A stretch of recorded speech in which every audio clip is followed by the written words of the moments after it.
This is not a suicide note. 3 months ago, I learned of my uncle's passing. We weren't particularly close, but he left me one of his houses in the will. I was touched, but just wanted to sell it off. I am a fairly new father of twin girls and didn't need another thing to manage right now. To speed up the process, I decided to travel across the country to live in the house until a sale was assured. My job just requires a laptop and phone, so I was approved to work remotely for the time being. Unfortunately, my wife had to stay at her job, so I had to come alone. At first, I treated it as a mini vacation. I had hoped it would only last a week, but the process was more involved than I thought. I had a realtor taking care of most things, but after a month, I'm still here.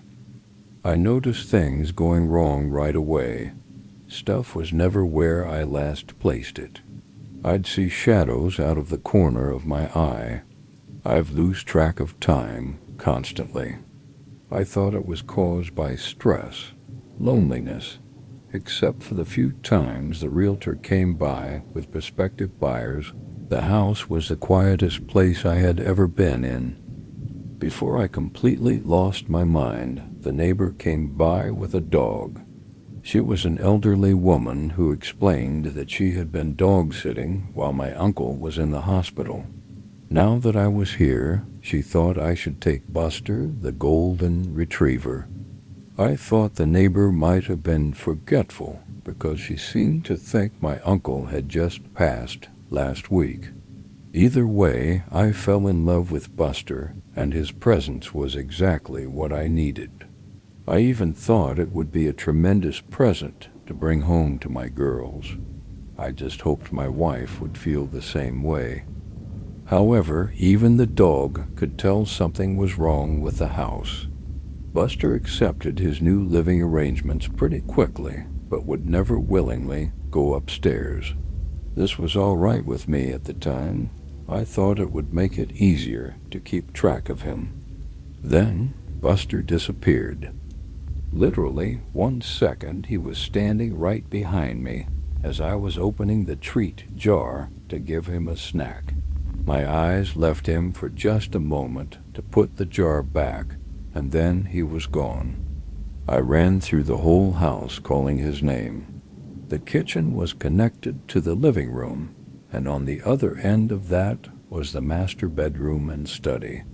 The other end of the kitchen led to a dining room, which was connected to the entrance hall that also led into the living room, and stairs to the second floor. After walking upstairs, you had a choice of right or left along a balcony that overlooked the living room on one side and entrance on the other. Going left led immediately to a guest room and game room. Going right led to 2 more guest rooms and a bathroom at the end of the hall. I looked in every room and had to accept that somehow the dog made it outside, even though there was no doggy door and every door and window had been closed and locked. So I searched the surrounding neighborhood for another hour before giving up. I was thinking about making flyers when I opened the front door and heard Buster scrambling towards me from the kitchen. I was ecstatic, of course, but I just couldn't wrap my head around how I could have missed him. I let Buster sleep in the bed with me that night.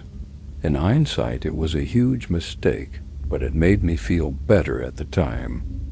Things picked up at work, though, and I soon forgot about all the strangeness surrounding this house. Clients called me constantly, but we were getting a lot done, and I landed multiple large contracts in a row. I was working around the clock, but I knew I'd be due a promotion once I returned to the home office.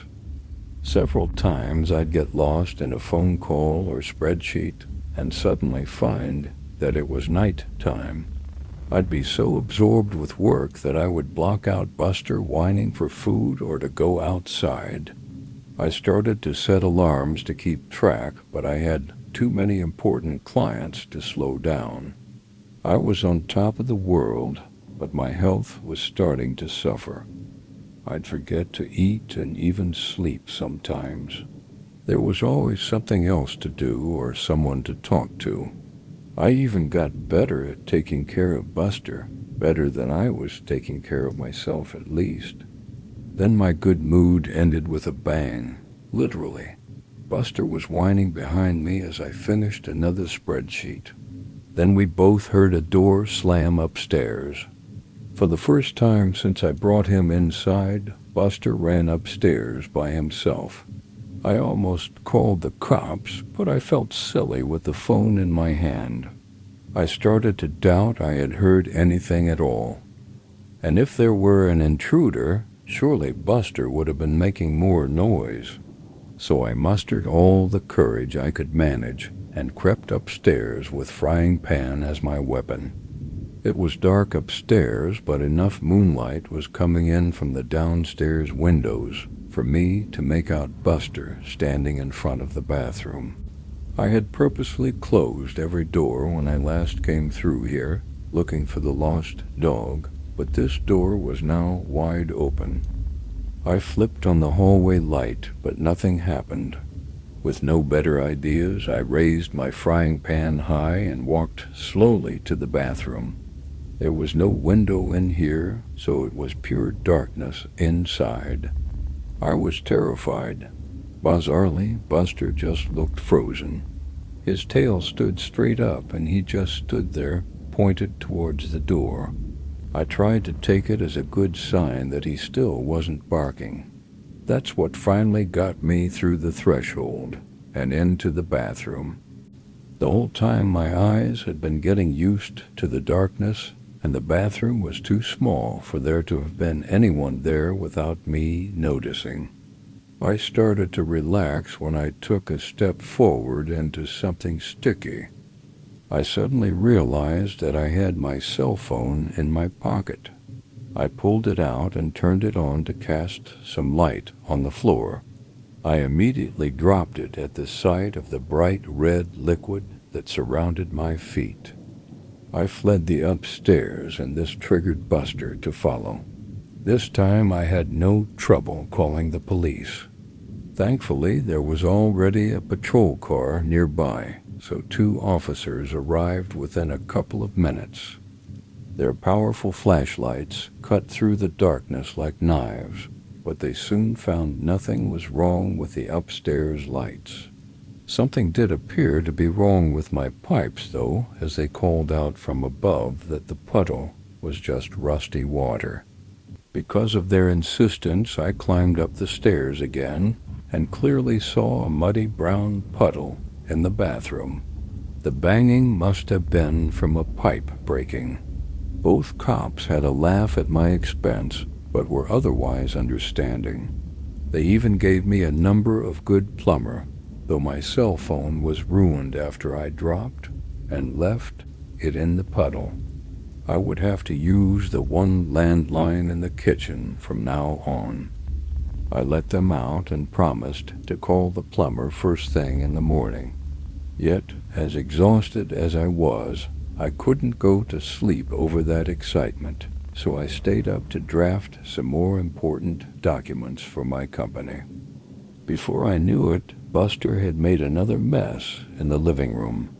I was dead tired and said some things to Buster that maybe I shouldn't have, and I did some things to him that I know I really shouldn't have. I decided to do something about the stress I had been under, and I spoke to my supervisor that same morning. To my surprise, they were happy to let me have the week off as a sort of mental vacation. Just like that, all my outstanding work was taken away. With nothing else to do, I tried to focus on Buster. I played games with him and fed him a bunch of treats to make up for my earlier neglect. Then I found the first message. I didn't notice it for some time since I had been avoiding the second floor, but I realized that I hadn't actually called the plumber. Before doing so, I went upstairs to see if things had gotten any worse. Instead, I immediately saw a message written in red on the hallway wall. It read, "Losing your mind?" For a second, I kinda did. I was scared to death at the thought that someone had to have sneaked into my house while I was there, probably when I was sleeping. I won't bear repeating everything I said or did right after. Let's just say I hadn't become any braver since the banging. Eventually, I unlocked my bedroom door and made my way to the kitchen with Buster leading the way. I called the police again. Those same 2 officers were able to show up, and then, slowly, we cleared every inch of the house. Yet, we found no one. Everything was locked. No sign of forced entry. The police actually took me seriously, something that bewildered me at the time, and admitted that this isn't the first house in this neighborhood to experience this. There had been a series of break-ins where nothing was stolen, but the police officers still offered to have a car sit outside for the night. Even though I took them up on this, I soon realized that I'd never get to sleep tonight in this house. So I called my only friend in town, and really in the whole state, an old college roommate who coincidentally lived 30 minutes away. He offered to pick me and Buster up in a few hours, so I busied myself with packing up my suitcase. I didn't know how long I would need, so I pretty much packed everything I had brought with me to the house in the first place. I left my room to pick up some doggy toys when my friend called to say he was waiting outside. I decided to hang up the phone and meet him immediately. I needed the human company, and he could help me move my stuff. But the driveway was empty. There was no friend, no car. I called him back immediately, and he insisted he was outside. I listened to him get out of his car and walk up to the front door. He knocked, and I could hear the door open, and an elderly woman greet him. My friend asked for my name and mentioned my uncle. The woman said she had never heard of either of us. After thanking her, my friend left and asked me if I had gotten all that. I told him I must have given him the wrong address. He rattled off the correct one and confirmed he was there. After asking him to wait and I left the house again, I walked out to the street and looked back at the numbers written on the curb and on the mailbox. Only there weren't any numbers, just a message. Losing your mind on the curb, written in red. The temptation to leave right away was great. I could just start walking and never stop. But I had to get my stuff and, more importantly, Buster, so I entered the house one last time. When I came back to the room, my suitcase was empty. Everything I had just spent the last hour packing up was back in its proper place. Despite how impossible this was, I focused on only one goal. We needed to leave. I put a leash on Buster and was shocked to see how haggard he was. I resolved to make it up to him when this was all over. I tried to leave out the front door like nothing was wrong, but I couldn't open it. The knob turned freely, but the deadbolt wouldn't slide back. I was really scared now, but Buster's presence helped. I knelt down to give him a hug, and he gave me an idea while licking my face. Whatever was happening, it sure wasn't the result of a maniac hiding in my house. Still, I didn't know what forces were actually opposing me, so I walked to the backyard and said loudly, "Well, Buster, time for a little walk." The glass door slid open easily. Buster bounded out happily. I guess it had been a long time since I let him outside. I followed more tentatively, and for the first time, examined the backyard closely. There was an iron fence surrounding the yard with another space between the bars that Buster could slip through. And then I saw it, a tree that grew too close to the fence and had several branches extending through and above it. I assumed the gate would be supernaturally locked too, so this was my exit. Buster didn't need any prodding. He waited patiently for me on the other side as I painfully pulled myself up and over the fence. I was suddenly aware of how weak and tired my recent lifestyle had made me. When I was in the process of climbing down the tree on the other side, Buster growled once and then took off like a shot towards a nearby hill. I jumped down and gave chase. He disappeared over the top, and I scrambled to keep up on the surprisingly steep surface.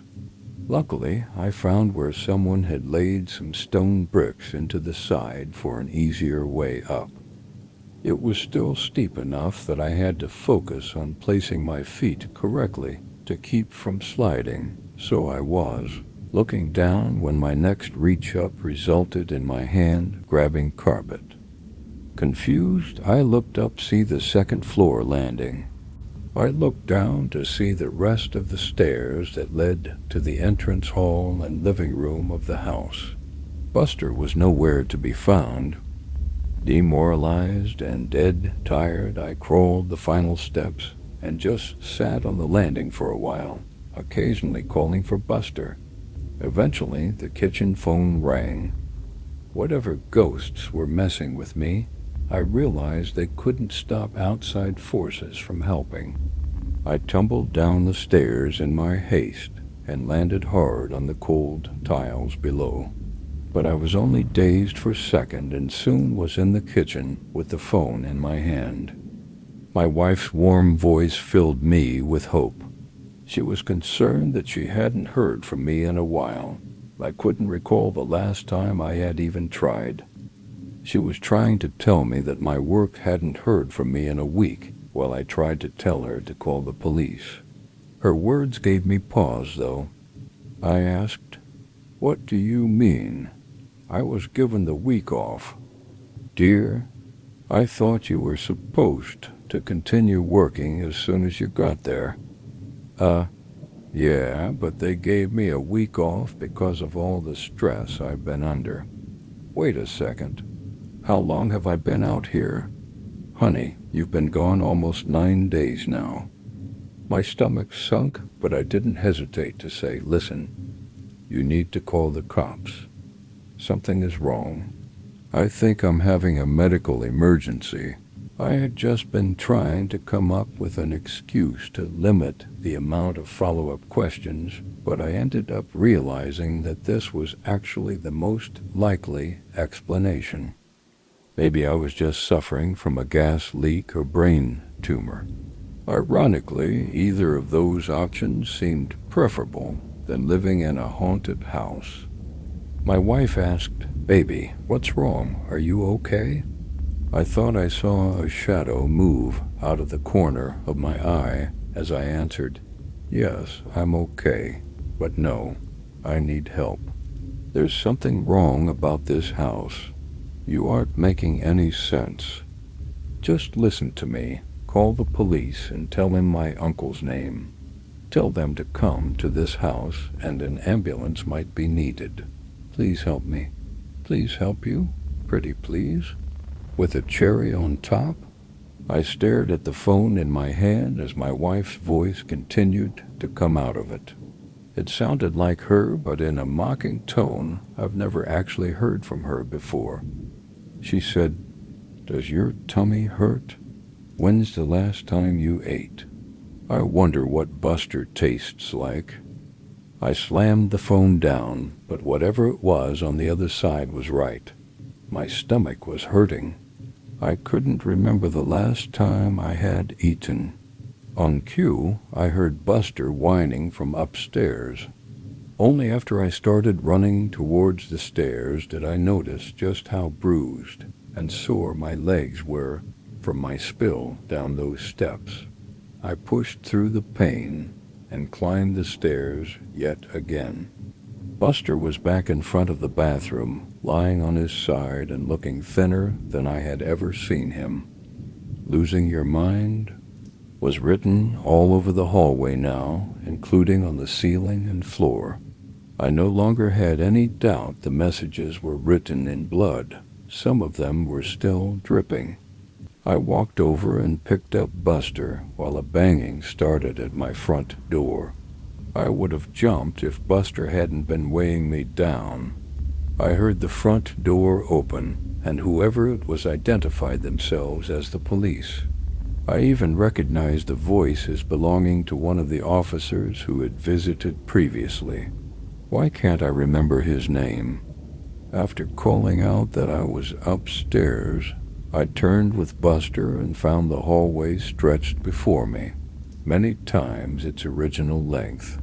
Despite how thin he looked, Buster felt heavier than ever. I knew this was all just some sort of trick to not get me in touch with the police officer.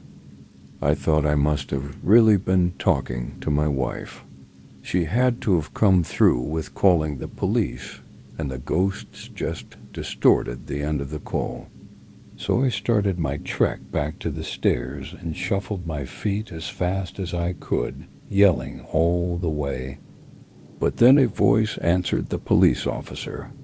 A woman's voice, my wife's voice. I could hear her say, "I'm sorry, my husband wasn't feeling well. He's resting in the bedroom.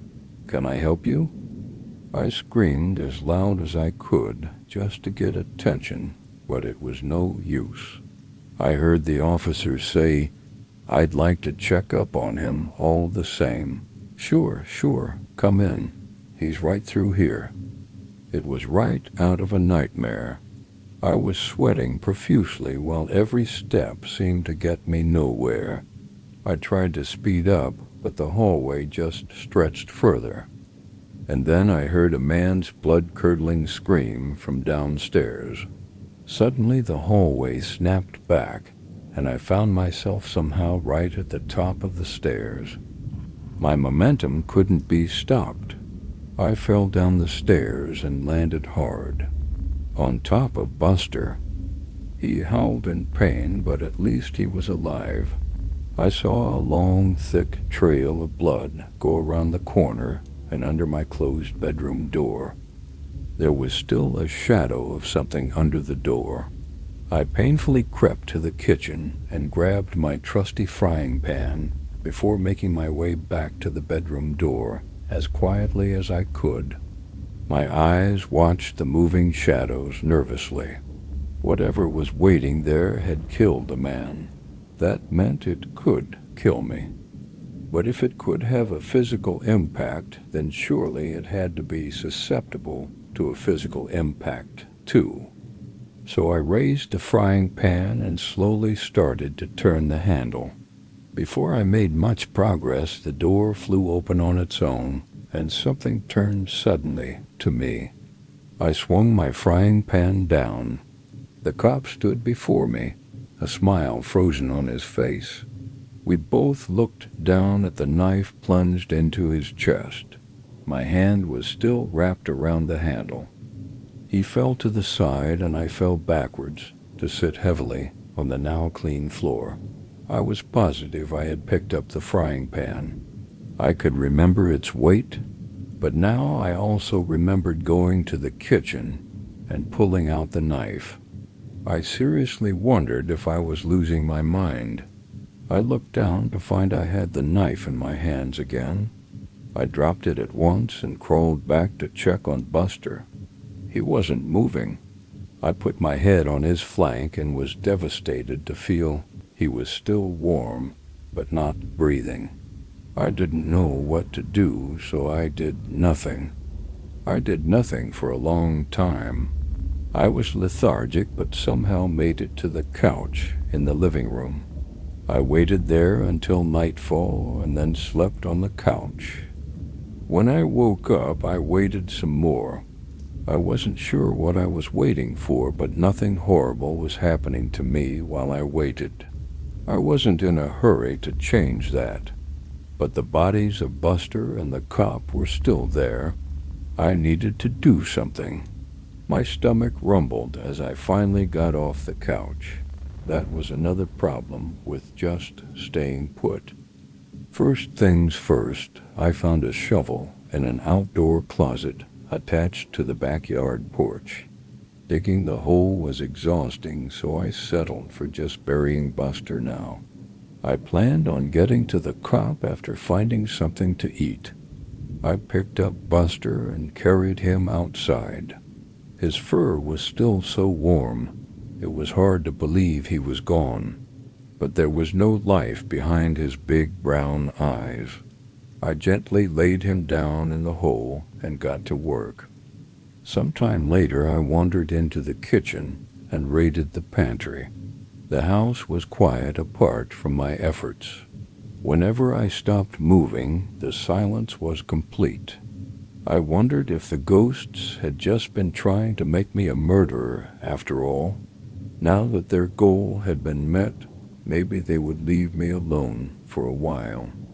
Just in time, because I was starving and didn't need any more distractions. I opened a box of cereal and had a handful up to my lips when I paused. How could I tell I was actually eating what I was looking at? What if I had actually been opening a box of rat poison? I still wasn't sure what these ghosts were capable of. I imagined the food turning into worms after it was already in my mouth. With that thought, I threw the cereal to the ground and stomped off, no longer hungry. I needed to concentrate my efforts on leaving this place. Right on cue, I walked by the front door. It was wide open. Instinctively, I made a leap for it before stopping with my outstretched hand just a foot short of the door. This had to be another trick. I could see the door slamming shut in my face, or even taking a few of my fingers with it. I could feel a breeze enter the house, but I was too scared to move. This was the most impossible situation I had ever been in, or even heard of. All of my senses had failed me before. However, my need for freedom eventually caused my feet to move. Upon slowly exiting the house, I saw the cop car just sitting in my driveway. The door was unlocked and the keys were sitting in the front seat. My mind went wild trying to explain the situation. Maybe the cop was secretly a murderer and had killed previous owners of this house. Maybe his sacrifice helped them move on. I couldn't think of any other explanation for my good luck at the time, so I just pushed my misgivings down and got in. I drove out of the neighborhood without incident, but I had new problems. I was in an unfamiliar city, driving a cop car with no money or other belongings on me, and I had no idea what to do next. So I kept driving. It felt good to be free of that house. It felt good to see the sun, so I kept driving, on and on. Left turn, right turn, left turn, right turn. No idea where I'm going. And then I realized I hadn't seen any other cars on the road for some time. Where was everyone? Where was I? The sinking feeling happened again, in the pit of my stomach, but also around my whole body. I sunk back into the car seat and then realized I was sitting in an armchair, back in the living room of my uncle's house. My arms were up like I was still holding onto a steering wheel. I started to cry with frustration as I stood up and screamed. How long had I been sitting there with a stupid grin, moving my arms up and down like a madman? I turned around and saw my work laptop on the dining room table. It was on and glowing at me. I walked over to it and saw that something was already written down in this post. It read, "Lost your mind? Good. Now you won't mind losing the rest." Suddenly my fist felt weighed down. I raised it to find another kitchen knife in my hand. I dropped it immediately. I erased the message and started to type out a request for help. I ignored the screen and just focused on the keys. But I kept hitting them wrong, and another message slowly formed. I'm sorry. I've disappointed you all. For the last time, goodbye. I could have screamed again, but I noticed something had changed. I wasn't in the dining room anymore. I was in the study. I kept writing and writing and writing, and my own words started to come out. I have sent out emails requesting help. I've posted on the local police department's Facebook for assistance. And I've just tried to keep writing, no matter what. This is my latest attempt to keep my sanity. Whenever I've tried to take a break, I find myself in a new room with new horrors descending on me. Once I opened the study door out to a hellish landscape and almost stepped out onto lava. I wasn't sure if it was all an illusion, but I didn't even want to have a vision of my feet burning, so I just closed the door and resumed writing. I'm not even sure this is all because of ghosts. I've been doing a lot of thinking lately, and the truth is simply that I have no idea what's going on. As I've gone over these crazy events, I've realized that I can't recall my uncle's name, or what he looked like. I'm not sure I ever had an uncle.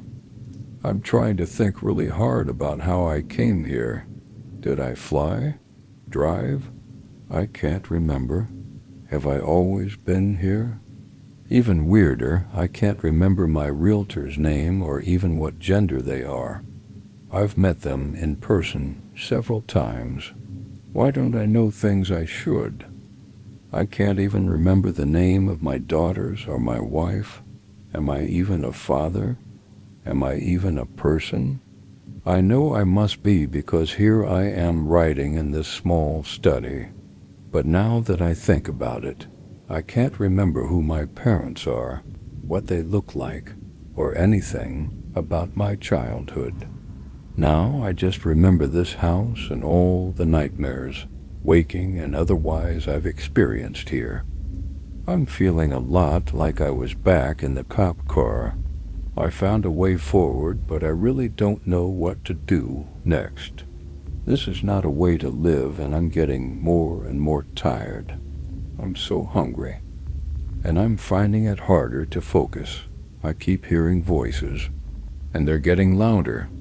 I know if I stop writing, I won't last long, but I'm running out of things to say. My hands are tired. I'm tired, so tired.d. Abstefgejungschen quift. The quick brown fox jumped over the lazy dogs. I need to keep writing, but I don't know what to say anymore. What's my name? I don't know. I'll die if I stop writing. I'll die if I stop working. Absurgik nachts stuste. Too quick ruven facts of lazy dogs. Dogs. Buster. I miss Buster. I wish I could pet him one last time, but was he ever real? Is anything? I'm so tired, so hungry. I need to focus. The quick brown fox jumped over the lazy goodbye. The quick brown sorry jumped over pointed you lazy dogs would be. I'm quick, I jump at a sap Theo. Last time lazy dogs. I'm sorry. Jumped over disappointed you lazy. For the lazy dogs, goodbye. I'm sorry. I've disappointed you all. For the last time, goodbye.